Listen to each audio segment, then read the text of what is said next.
वंदे मातरम विद्यार्थी मित्रों, केम छो? मजामां ने? हवे आपणे जोईशुं वर्तुळाकार तक्ती वडे अक्ष पर विद्युत क्षेत्र। અહીં આકૃતિમાં તમને કેપિટલ આર ત્રિજ્યા અને સિગ્મા જેટલી વિદ્યુતભારની પૃષ્ઠ ઘનતા ધરાવતી એક વર્તુળાકાર તક્તી આપેલી છે। વિદ્યુતભારની પૃષ્ઠ ઘનતા એટલે કહેવાય એકમ ક્ષેત્રફળ ઉપરનો વિદ્યુતભાર। હવે શું કીધેલું છે આકૃતિમાં તમને કે કેપિટલ આર ત્રિજ્યા અને સિગ્મા જેટલી વિદ્યુતભારની પૃષ્ઠ ઘનતા ધરાવતી એક વર્તુળાકાર તક્તી આપેલી છે। આ તક્તીની અક્ષ પર તેના કેન્દ્રથી x જેટલા અંતરે આવેલા p બિંદુ પાસે વિદ્યુત ક્ષેત્ર તમારે શોધવાનું છે। હવે મિત્રો આપણે જાણીએ છીએ કે આ જે તક્તી છે એને બિંદુવત ગણી શકાય નહીં, એટલે કે આ તક્તી માટે બિંદુવત વિદ્યુતભારના વિદ્યુત ક્ષેત્રનું સૂત્ર kq/r² વાપરી શકાશે નહીં। પણ મિત્રો આપણે જાણીએ છીએ કે કોઈ પણ તક્તી છે એનો ટુકડો કરો એટલે રિંગ કહેવાય, કારણ કે આ જે તક્તી છે એ ઘણી બધી સમકેન્દ્રીય રિંગોની બનેલી વિચારી શકાય, બરાબર ને? એટલે શું કહી શકાય કે કેન્દ્ર પાસે એક નાની રિંગ આવેલી છે, એની ઉપર બીજી રિંગ મૂકો, એની ઉપર ત્રીજી રિંગ મૂકો, એની ઉપર ચોથી રિંગ મૂકો, તો આમ કરતા કરતા આ તક્તી તૈયાર થઈ જાય।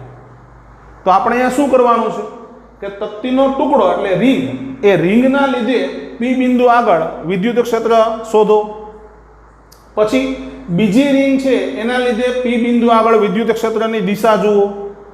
જો બધી રિંગોના લીધે પી બિંદુ આગળ વિદ્યુત ક્ષેત્રની દિશા એક જ હોય તો સીધે સીધા મૂલ્યનો સરવાળો અથવા સંકલન કરી અને જવાબ તમે મેળવી શકો। અને જો બધી રિંગોના લીધે પી બિંદુ આગળ વિદ્યુત ક્ષેત્રની દિશા અલગ અલગ હોય તો આપણે ઘટકો પાડી અને સરવાળો અથવા સંકલન કરવું પડે, યાદ છે ને? તો આ રીતના સ્ટેપ વાઇઝ તમારે આગળ વધવાનું છે। તો આવી જઈએ બોર્ડ પર। તો શું કરશું આપણે અહીંયા કે તક્તીનો એક ટુકડો એટલે પહેલા એક રિંગ વિચારો। ચાલો અહીંયા તો આ વિચારીએ એક રિંગ, બરાબર? આ તમારી થઈ એક રિંગ।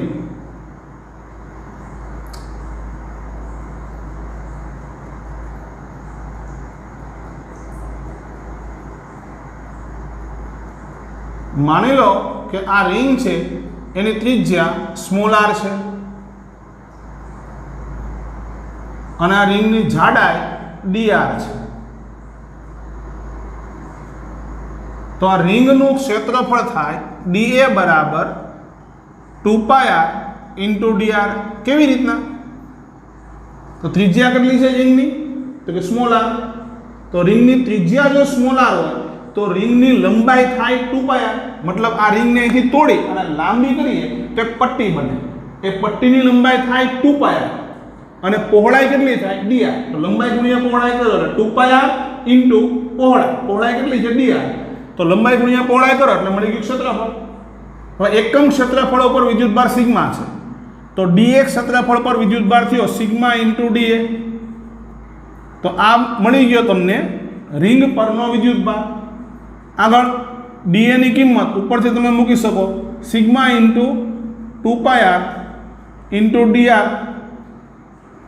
તો આ થઈ ગયું રિંગ પરનો વિદ્યુતભાર। હવે આ રિંગના લીધે પી બિંદુ આગળ વિદ્યુત ક્ષેત્ર તમારે લખવાનું છે। તો જુઓ જી જરા, આ પી બિંદુ ક્યાં આવેલું છે? તો રિંગની અક્ષ પર। અને આગળ આપણે જોઈ ગયા કે રિંગ વડે રિંગની અક્ષ પર વિદ્યુત ક્ષેત્રનું સૂત્ર થાય, યાદ કરીએ આપણે kqx/r² + x² whole raise to 3/2, બરાબર? આ રિંગ વડે રિંગની અક્ષ પર વિદ્યુત ક્ષેત્રનું સૂત્ર છે। તો આ રિંગ પરનો વિદ્યુતભાર કેટલો છે અહીંયા? તો અહીંયા છે dq, ક્લિયર? તો હવે લખીએ આપણે, ચાલો। તો આ રિંગ વડે અહીંયા જે વિદ્યુત ક્ષેત્ર છે એ આ તરફ હશે, કારણ કે રિંગ વડે રિંગની અક્ષ પર વિદ્યુત ક્ષેત્ર અક્ષને સમાંતર હોય। હવે તો આ વિદ્યુત ક્ષેત્રનું સૂત્ર લખીએ, dE બરાબર શું થયું કે q એટલે રિંગ પરનો વિદ્યુતભાર છે dq, x એટલે અક્ષ પર પી બિંદુ સુધીનું અંતર x આપેલું છે અપોન રિંગની ત્રિજ્યા છે અહીંયા small r plus x² whole raise to 3/2, clear? હવે dq ની કિંમત લખી નાખીએ અહીંયા। તો dE બરાબર k, dq ની કિંમત કેટલી થાય? તો dq ની કિંમત થાય સિગ્મા × 2πr ઇન્ટુ dr ક્યાંથી લખી તો જો અહીંયા મેળવેલી છે, અહીંયા મૂકી દીધી x upon r square plus x square whole raise to 3/2. હવે k ની કિંમત આપણે મૂકીએ. કોની કિંમત મૂકીએ અહીંયા? k ની કિંમત થાય 1/4πε0. યાદ છે ને? તો 1/4πε0 મૂકો તો અહીંયા 4π છેદમાં આવશે, અહીંયા 2π અંશમાં છે. એટલે તમારે કંઈક આવું થશે, sigma upon twice epsilon 0 into x into r into dr છેદમાં r square plus x square whole raise to 3/2. તો આ થયું એક રિંગના લીધે પી બિંદુ આગળ વિદ્યુત ક્ષેત્રનું મૂલ્ય. હવે બીજી રિંગ વિચારીએ તો બીજી રિંગ જે હશે એના લીધે પી બિંદુ આગળ વિદ્યુત ક્ષેત્ર કઈ દિશામાં હશે એનો વિચાર કરો.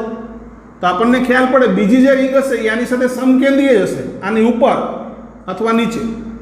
તો આ રિંગ વડે પી બિંદુ આગળ વિદ્યુત ક્ષેત્ર જો મેળવીએ તો એ પણ આ જ દિશામાં મળે. બરાબર ને? તો 3D માં વિચારો તો કેમ કહી શકાય, એક રિંગ પછી એની પર બીજી રિંગ, તો બધી રિંગો માટે અક્ષ જ થયા. એટલે પી પાસે વિદ્યુત ક્ષેત્ર અક્ષને સમાંતર, એટલે આમ જ મળે. એટલે શું કહી શકાય કે સીધો આનો સરવાળો અથવા સંકલન કરી શકાય. હવે આગળ વધીએ, એટલે ઘટક પડવાની જરૂર નથી અહીંયા. તો આગળ જોઈએ, હવે ચલ ચેક કરો. તો સિગ્મા એટલે વિદ્યુતભારની પૃષ્ઠ ઘનતા અચળ પદ, એપ્સિલોન 0 અચળ પદ, x અક્ષ પરનું અંતર છે. તો ગમે તે રિંગ લઈએ આ અંતર બદલાવાનું નથી, એટલે એ પણ અચળ. આ જો રિંગ બદલાય એટલે ત્રિજ્યા બદલાય, એટલે ચલ પદ થયું. x અચળ છે, r ચલ છે, એટલે ચલ કેટલા છે આ સમીકરણમાં? તો એક જ ચલ છે, એટલે ચલ પણ બદલવાની જરૂર નથી, સીધું સંકલન હવે કરી શકાય. આવી જાય લાઈન પર. તો ટોટલ વિદ્યુત ક્ષેત્ર એટલે E બરાબર સંકલનમાં ડી, અને ચલ કોણ છે? તો રિંગની ત્રિજ્યા. નાનામાં નાની રિંગ છે એ કેન્દ્ર પાસે હશે, એની ત્રિજ્યા 0 કહેવાય. અને મોટી રિંગ છે એ તકતીની ધાર ઉપર હશે, એની ત્રિજ્યા કેપિટલ R કહેવાય. એટલે લિમિટ થઈ 0 થી કેપિટલ R. ખ્યાલ પડ્યો? આગળ વધીએ. ચાલો આનું સંકલન કરવાનું છે. આમાં અચળ પદોને બહાર ખેંચી લઈએ. તો સિગ્મા અચળ, ટ્વાઇસ એપ્સિલોન 0 અચળ, એક્સ અચળ. બરાબર. સંકલનની અંદર small r into dr upon small r square plus x square whole raise to 3/2. આવું કંઈક થયું 0 થી કેપિટલ R સુધીની લિમિટ. હવે આ જો સંકલન કરવું હોય તમારે આદેશની રીત વાપરવી પડે, એટલે ધારવું પડે. બરાબર. ગણિતના વિદ્યાર્થીઓને સંકલનમાં આ વસ્તુ આવે છે, અને બાયોલોજીના વિદ્યાર્થીઓએ આ ગણતરી તૈયાર કરવાની કોઈ જરૂર નથી. એટલે મેથ્સવાળા વિદ્યાર્થીઓ આ વસ્તુ સમજી લીધી. તો ધારી લઈએ કે ટી સ્ક્વેર બરાબર small r square plus x square, આવું ધારો. બરાબર. હવે આનું વિકલન કરી નાખીએ તો 2t ઇન્ટુ dt બરાબર એક્સ તો અચળ પદ છે એટલે એનું વિકલન થયું 0. તો અહીંયા થાય તમારે 2r ઇન્ટુ dr, 2 કેન્સલ કરો, t dt બરાબર સ્મોલ r ઇન્ટુ dr આવું થયું. એટલે અહીંયા જે સ્મોલ r dr છે એની જગ્યાએ t dt લખી શકો, અને small r square plus x square છે ત્યાં t સ્ક્વેર લખી શકો અહીંયા.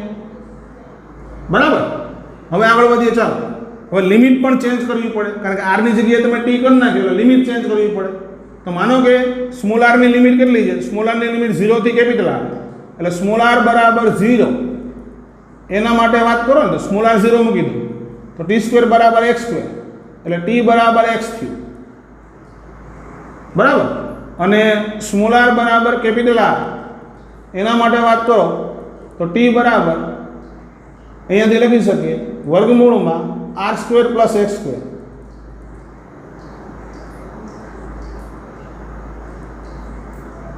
બરાબર. આ ટી સ્ક્વેર છે એટલે ટી ની કિંમત જોતી હોય તો અહીંયા વર્ગમૂળ કરી નાખવું પડે, અને સ્મોલ r ની જગ્યાએ લખી દેવાનું કેપિટલ R. આ થઈ ગયું. હવે અહીંયા આપણે કિંમતો મૂકીએ. આવી જાય લાઈન પર પાછા. Sigma upon twice epsilon 0 x અને ઇન્ટિગ્રેશનની અંદર આર ડીઆર ની જગ્યાએ શું લખાય તો t dt upon small r square plus x square t square છે ટી સ્ક્વેર ની 3/2 ભાગ એટલે ટી નો ઘન થઈ ગયો છેદમાં. હવે અહીંયા ટી ની લિમિટ મૂકવી પડે. ટી ની લિમિટ કેટલી તો x થી વર્ગમૂળમાં r square plus x square.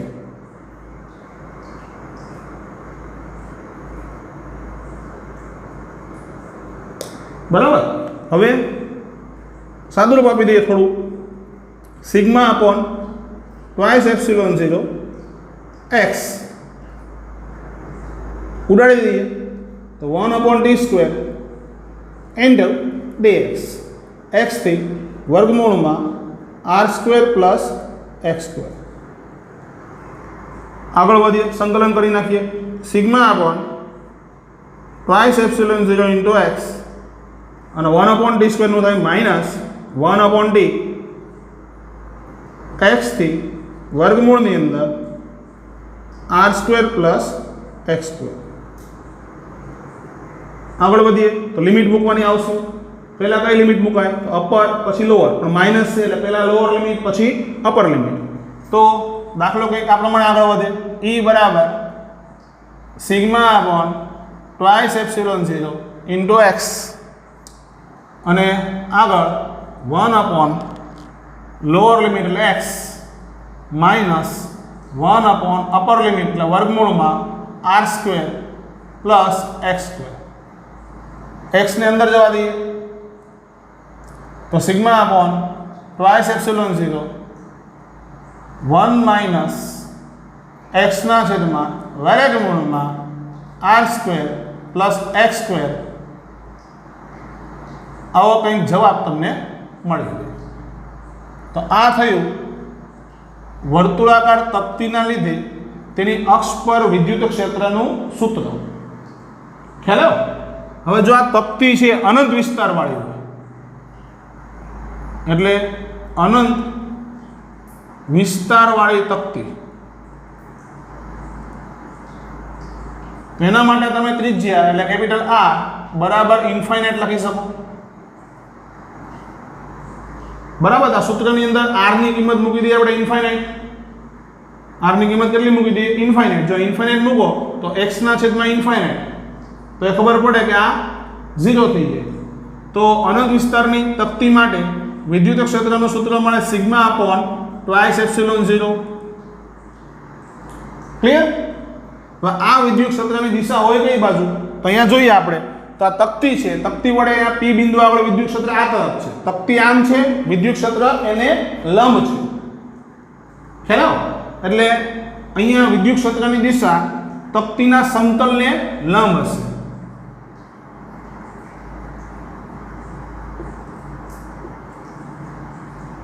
આ અનંત વિસ્તારવાળા સમતલ માટે વિદ્યુત ક્ષેત્રનું સૂત્ર તમે મેળવી લીધું. ક્લિયર? આગળ વધીએ. ચાલો બીજો દાખલો.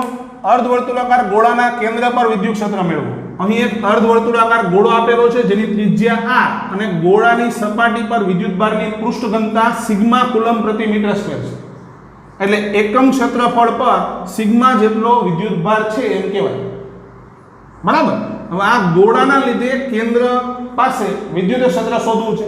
ફરીવાર આ ગોળાને પણ બિંદુવત ન કહી શકાય. મતલબ બિંદુવત વિદ્યુતભારના વિદ્યુત ક્ષેત્રનું સૂત્ર kq/r² વાપરી શકાશે નહીં. ક્લિયર? તો શું કરવું પડે? ગોળાનો ટુકડો વિચારવો પડે. તો વિચારીએ. તો આ જે ગોળો છે એનો ટુકડો વિચારો.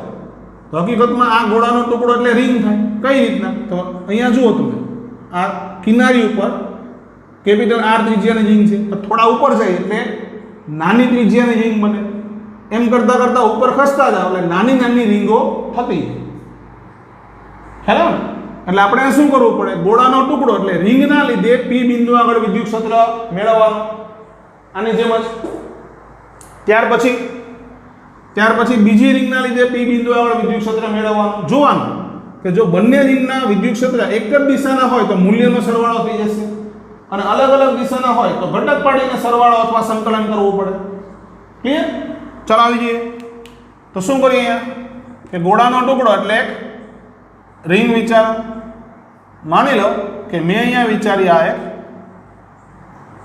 રિંગ, બરાબર. એટલે આ 3D માં આકૃતિ છે.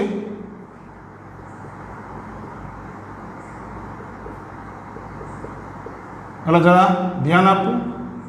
કઈ રીતના રિંગ છે? તો રિંગ આ રીતના છે. આ રિંગનું કેન્દ્ર અહીંયા હશે, બરાબર ગોળાના કેન્દ્રની ઉપર. એટલે આ થયું રિંગનું કેન્દ્ર, બરાબર. માની લો કે આ રિંગ છે, એની ત્રિજ્યા સ્મોલ આર છે અને જાડાઈ છે dr છે. આ રિંગ છે, એની ત્રિજ્યા સ્મોલ આર અને એની જાડાઈ, રિંગની જાડાઈ જે છે, એટલે અહીંયા આપણે લખીએ કે આ જે જાડાઈ છે એ છે તમારે dr. તો આ રિંગનું ક્ષેત્રફળ થયું dA બરાબર 2πr ઇન્ટુ dr. હવે એકમ ક્ષેત્રફળ પર વિદ્યુતભાર સિગ્મા છે, તો dx ક્ષેત્રફળ પર વિદ્યુતભાર એને કહીએ dq બરાબર સિગ્મા ઇન્ટુ dA. dA ની કિંમત મૂકી દઈએ, sigma into 2πr into dr. આવું કંઈક કરી શકો. આ થયો તમારે રિંગ પરનો વિદ્યુતભાર. હવે રિંગ છે એના માટે P બિંદુ ક્યાં આવેલું છે જુઓ જરા.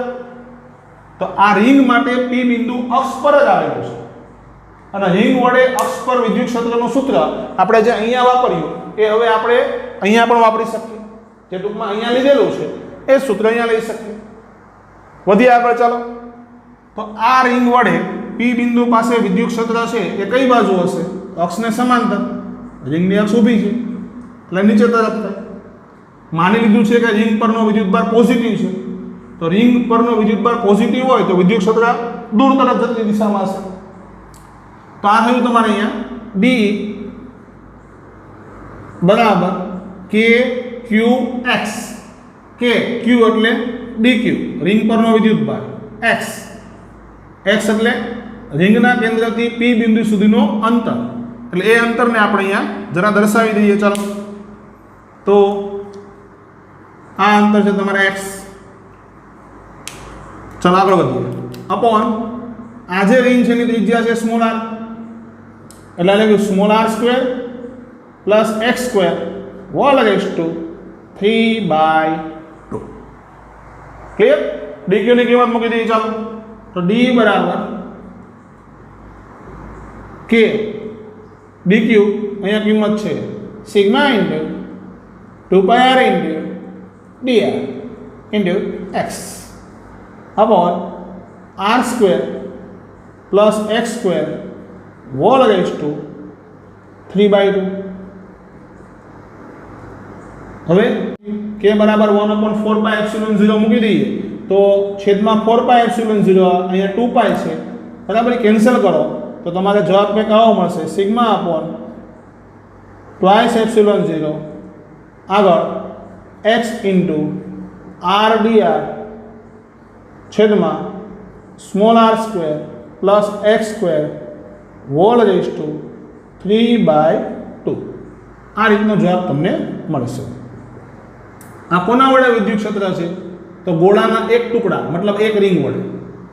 તો આવી રીતે બીજી પણ ઘણી બધી રીંગો હશે. તો આ રિંગની ઉપર અથવા નીચે બીજી એક રિંગ વિચારો તો એ રિંગ માટે પણ આ અક્ષ જ થાય, એટલે P બિંદુ અક્ષ પરનું બિંદુ જ કહેવાય. તો બીજી રિંગ વડે પણ P બિંદુ આગળ વિદ્યુત ક્ષેત્ર નીચે જશે, એટલે બધા વિદ્યુત ક્ષેત્ર એક જ દિશાના છે, એટલે સીધો આનો સરવાળો અથવા સંકલન કરી શકાય. ક્લિયર? બરાબર.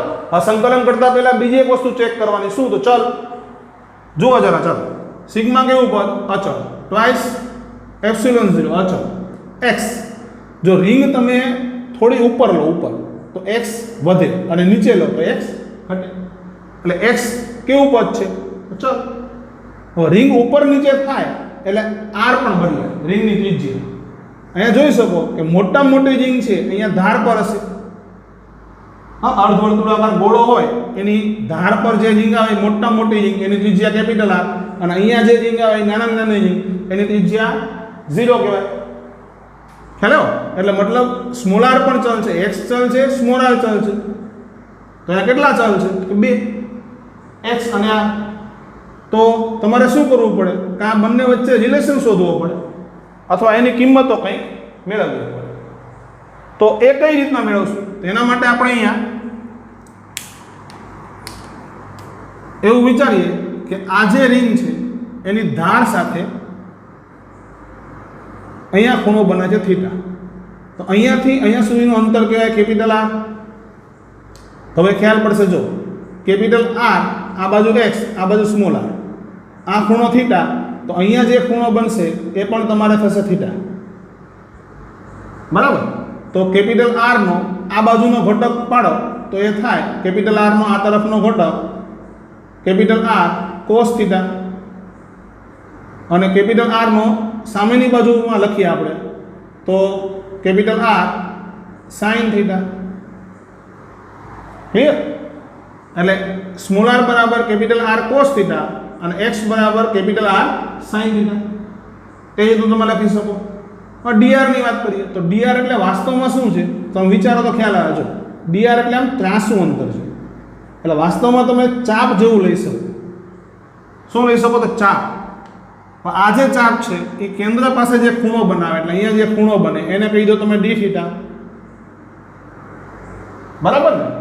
તો ખૂણો બરાબર ચાપ ભાગ્યા ત્રિજ્યા, એ સૂત્ર ઉપરથી ચાપ બરાબર ખૂણો ગુણ્યા ત્રિજ્યા સાઈડમાં લખી જ નાખીએ આપણે. અહીંયા કયું સૂત્ર વાપરીએ? તો ચાપ બરાબર ખૂણો ગુણ્યા ત્રિજ્યા. હાલો, તો ખ્યાલ આવશે તમને. અહીંયા ચાપ કેટલી છે તમારે? તો ચાપ છે ડીઆર, ખૂણો કેટલો છે? તો ડી થીટા. બરાબર? અને આ ચાપ માટે ત્રિજ્યા થઈ કેપિટલ આર, એટલે ડીઆર બરાબર capital r into d theta એવું તમે લખી શકો. આ બધી કિંમતો તમારે એડ કરવાની છે. બરાબર? થોડું કોમ્પ્લિકેટેડ લાગશે પણ તૈયાર કરો તો ગણિતના વિદ્યાર્થીઓ માટે સારું છે. Sigma upon twice epsilon 0. એક્સની કિંમત શું લખવાની છે? તો એક્સની કિંમત અહીંયા ખબર પડી કે આર સાઇન થીટા, એટલે લખો આર સાઇન થીટા. આરની કિંમત તો આર કોસ થીટા. ડીઆરની કિંમત, ડીઆરની કિંમત છે આર ઇન્ટુ ડી થીટા છેદમાં સ્મોલ આર, એની કિંમત છે આર કોસ થીટા. વર્ગ કરો એટલે r square cos square theta plus r square sine square theta, કાઉન્સ પૂરો એની 3/2 ઘાત. તો અહીંયા ખબર છે આર સ્ક્વેર કોમન કાઢી લઈએ તો આર સ્ક્વેર કાઉન્સની બહાર કાઢો તો આર સ્ક્વેરની 3/2 ઘાત, એટલે સિગ્મા અપોન ટ્વાઇસ એપ્સિલોન 0. બરાબર? આર આર આર એટલે આરનો ઘન, અને sign theta into cos theta, ચાલો, ઇન્ટુ ડી થીટા છેદમાં આર સ્ક્વેરની 3/2 ઘાત બહાર કાઢી લઈએ એટલે આરનો ઘન, કાઉન્સમાં શું વધે? સાઇન સ્ક્વેર થીટા વત્તા કોસ સ્ક્વેર થીટા.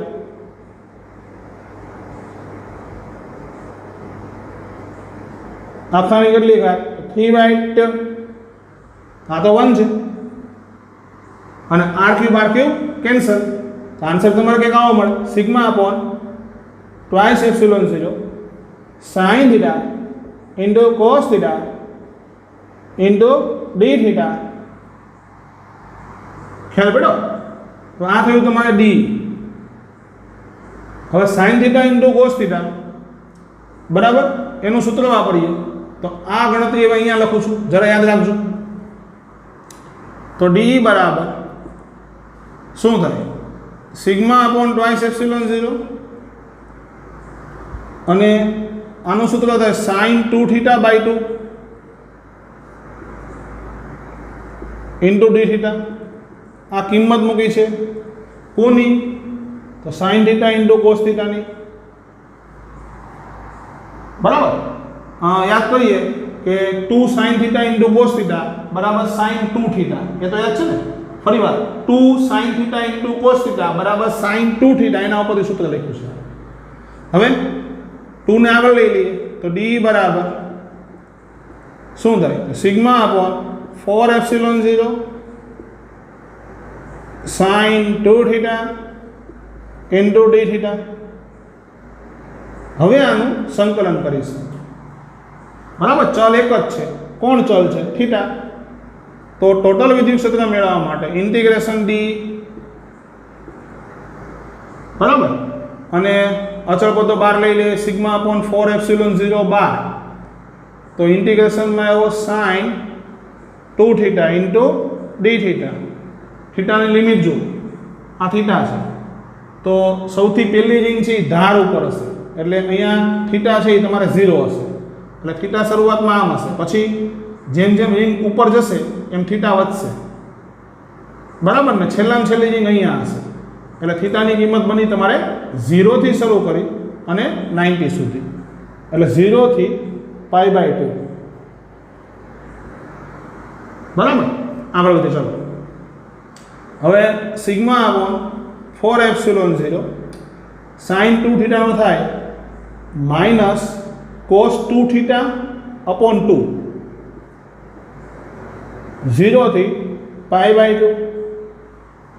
બરાબર, લિમિટ મૂકવાની. પહેલાં કઈ લિમિટ મૂકાય? તો લોઅર, અને આ 2 ને બહાર કાઢી લો, અથવા એમનો મેળવા દો તો પણ ચાલશે.